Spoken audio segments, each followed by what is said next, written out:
peut-être un tout petit peu plus trapézoïdal. Ça va aller?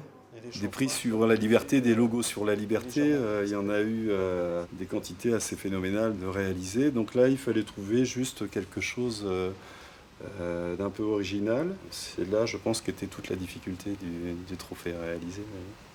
Alors on a commencé par des phases de recherche, d'abord des dessins.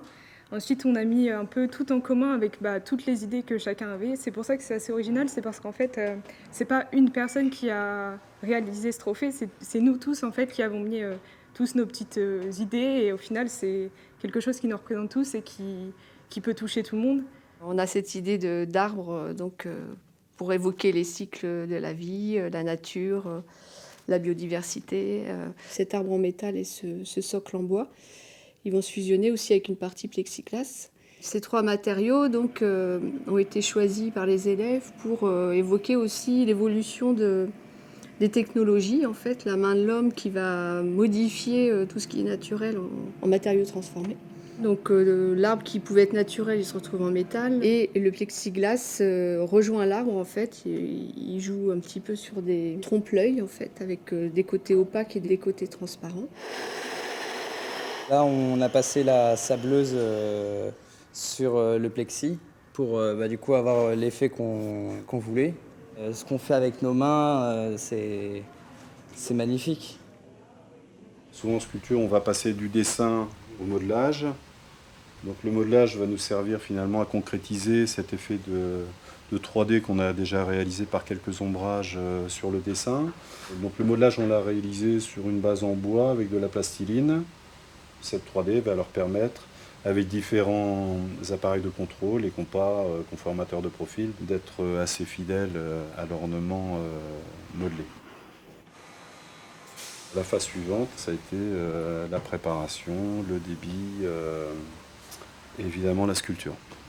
La sculpture, c'est une méthode inverse finalement. On part d'une masse totale et on va travailler par enlèvement de matière. Un trophée, il faut que ça puisse se prendre dans une main. Il faut ensuite que ce soit suffisamment solide. Il faut que ce soit aussi quelque chose qui puisse être regardé à 360 degrés. Un trophée, on ne le regarde pas juste de face, mais il est observé sur tout son pourtour. Donc c'est une ronde bosse, c'est un travail en ronde bosse. Donc nous, on a des élèves qui sont plus habitués pour l'instant à travailler sur du bas-relief. Donc là, il y avait une petite contrainte supplémentaire à ce sujet-là. C'est intéressant parce que bon, c'est notre travail qui est valorisé quelque part parce qu'on ne connaît pas tous sculpture ou ébénisterie ou des choses comme ça. Je sculpte la flamme, une flamme qui représente aussi la végétation.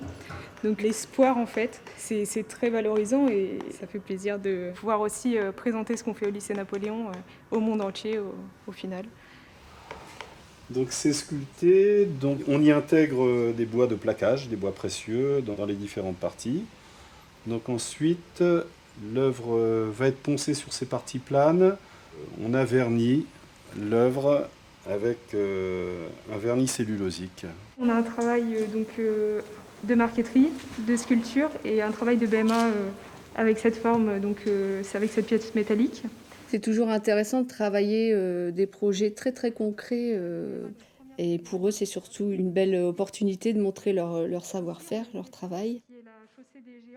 Bravo, merci pour ce que vous avez fait, de votre engagement. Merci encore une fois à toute l'équipe éducative qui a pu s'engager pour arriver dans les délais, malgré les circonstances pénibles de cette année, à faire un trophée magnifique. Et vous pouvez en tout cas être très fiers de ce que vous avez fait et continuer comme ça. Merci beaucoup à tous et je pense qu'on peut les applaudir tous, qu'ils soient enseignants ou élèves.